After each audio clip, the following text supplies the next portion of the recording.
तो दोस्तों, हिंदी साहित्य के सभी विद्यार्थियों को मेरा प्यार भरा नमस्कार।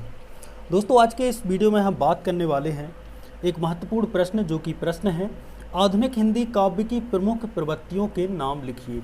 आइए दोस्तों, इस प्रश्न को जानते हैं, क्योंकि ये प्रश्न आपके एमए हिंदी साहित्य के पहले और दूसरे सेमेस्टर में काफ़ी आईएमपी प्रश्न है और दोनों ही सेमेस्टर में पूछा जाता है। तो आइए जानते हैं इस प्रश्न का आंसर।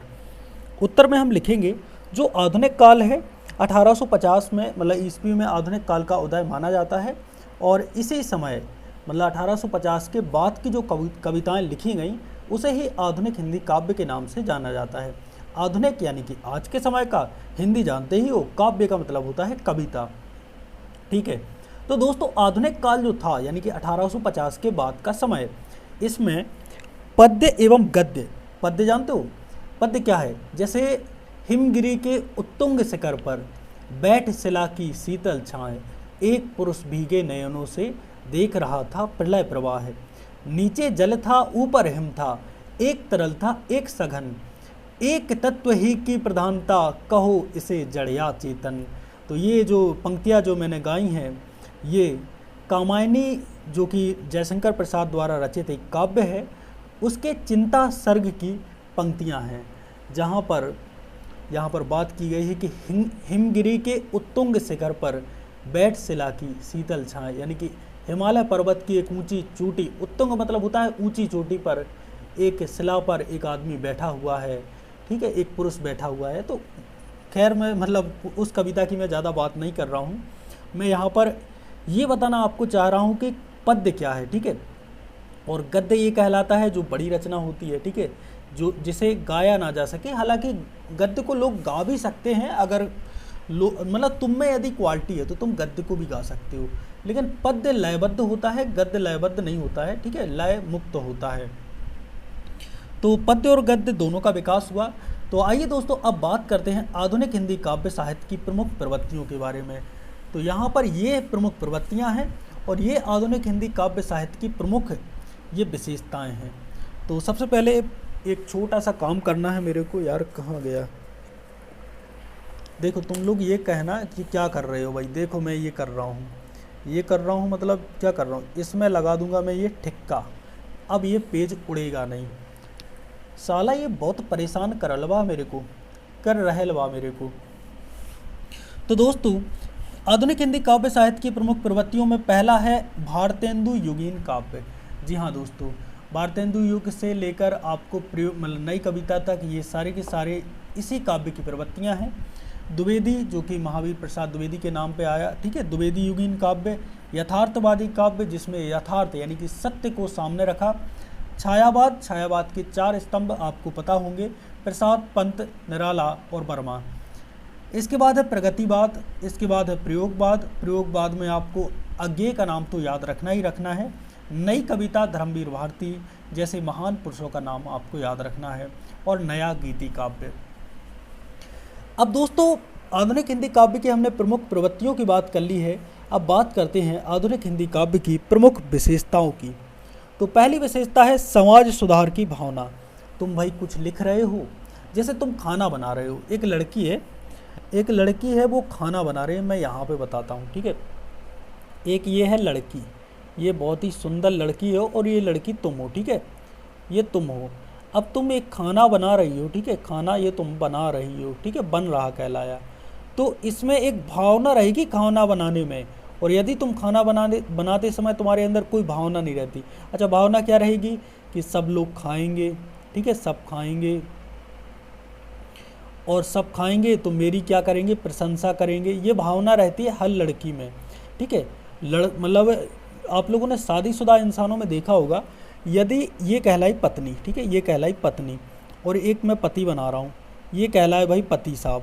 ठीक है, ये कहलाए पति साहब।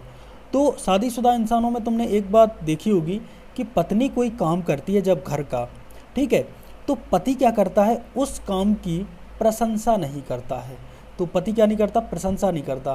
तो इसी पे क्या होता है, अब पत्नी तो मन में चाह रही थी कि भाई प्रशंसा की जाए। ठीक है, लेकिन पति ने प्रशंसा करने से कर दिया मना।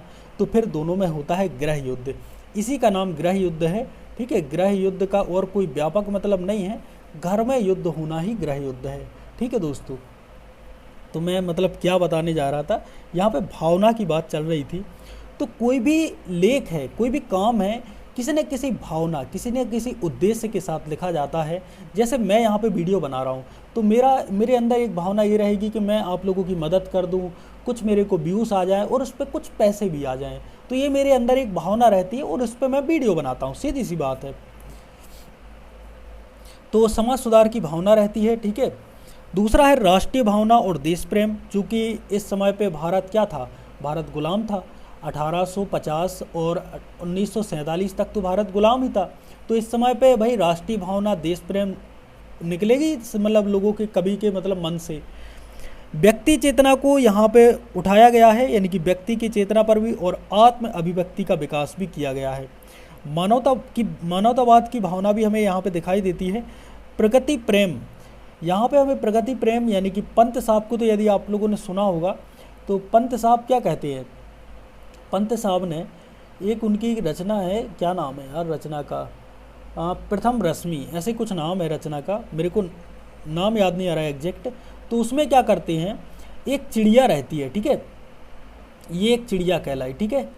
तो ये जो चिड़िया रहती है वो ये बताते हैं कि हे नन्ही चिड़िया, सुबह होने से पहले तुम्हें कैसे पता चल जाता है कि सुबह हो गई है, सूर्य देवता निकल आए हैं, उससे पहले ही तुम चहचहाने लगती हो। तो ये प्रश्न पूछते हैं चिड़िया के माध्यम से। इसके बाद दोस्तों प्रेम एवं सौंदर्य की भावना भी इसमें दिखाई देती है, ठीक है। आधुनिक हिंदी काव्य में यथार्थवाद यानी सत्य तो दिखाई देता है, साथ में वैज्ञानिक दृष्टिकोण और रूढ़ी का प्रयोग, ठीक है, रूढ़ी का विरोध, प्रयोग नहीं विरोध। रूढ़ी का विरोध ये कहलाता है भाई उस समय पे सती प्रथा थी, खूब विरोध किया, ठीक है। ऊंच नीच था, अधम विरोध किया, मतलब जो भी मतलब वो थे, अधम नहीं मतलब एक प्रकार से बहुत विरोध किया है, ठीक है। ऊंच नीच का लेखकों ने बहुत विरोध किया। इसके बाद जातिवाद था, जातिवाद का खंडन किया। भाई क्या जातिवाद वातिवाद, साला दो जूते मारो और जातिवाद निकालो, जिसके अंदर जातिवाद भरा है सालों को मैं बता रहा हूँ। जातिवाद का मतलब ये नहीं है कि कोई अपनी जाति पर प्राउड कर रहा है, भाई उस पर मैं जातिवाद नहीं मानूंगा। लेकिन हाँ, दो जाति हैं, एक जाति ए है और एक जाति बी है, ठीक है। जातिवाद क्या है यहाँ पे मैं बता रहा हूँ, इसको जातिवाद कहेंगे। जातिवाद ए है, ये कोई मतलब ए जाति का है और कोई बी जाति का है, तो ए जाति वाला बी जाति को नीचा दिखा रहा है और कह रहा है मेरी जाति बड़ी है, ठीक है। अब यहाँ पे ये जातिवाद है, ठीक है। और जातिवाद यहाँ पे भी है, जैसे एक ए बंदा है और तीन लोग हैं, 1 2 और 3, तीन में से ए ने पहले व्यक्ति को चुना क्योंकि उसकी और इस ए बंदे की जात एक जैसी थी। ये साला इन सालों को पूलों को क्या जो जातिवाद कर रहे हैं ना, इनको तो मतलब ये है कि पत्थर की दीवार में चुनवा दो सालों को, ठीक है। तो यहाँ पर हमारे प्रश्न का आंसर होता है समाप्त। बाकी आई होप दोस्तों आपको ये वीडियो पसंद आया होगा, और यहाँ पे मैं कुछ स्टोरी वगैरह भी मतलब बोलता रहता हूँ जिससे कि आप लोग बोर ना हो, ठीक है। मेरा यही उद्देश्य रहता है। और मिलते हैं एक और नए वीडियो के साथ, तब तक के लिए राधे राधे, राम राम, अभी अभी अभी।